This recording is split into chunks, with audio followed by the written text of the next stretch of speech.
Hi, this is Nolan from Benchmark, and in today's video I'm going to be showing you how to use the link information menu to check a couple of different parameters about your base station. And what I'm going to do to begin here is you can see on FieldGenius that I'm hooked up to a rover and I've got a DGPS solution, and that's despite the fact I'm receiving corrections, and we're going to use the link information menu to figure out why that is the case. So if I click on link information, and within my link information menu here, you can see that I've got data age is 1 second, so a nice, healthy, consistent rate on my corrections. And then in my reference information here, you can see that I've got a latitude, longitude, ellipsoidal height, and then distance. So that distance down there is the reason I don't have a fixed solution. You can see that it is about 532,000 meters from my current position. And that's because this base station that I've connected to is actually our Saskatoon mount point for Stormcaster. And that is everything for today's video. That is how you use the link information menu to check on your base statistics.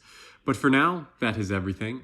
And if you have a moment, I would please ask you to hit that subscribe button down below. It really does help us out and helps me keep making these videos. And if you have any questions about anything you've seen in today's video or any questions about anything on this YouTube channel, please give us a call at 1-888-286-3204 or visit us on the web at bench-mark.ca.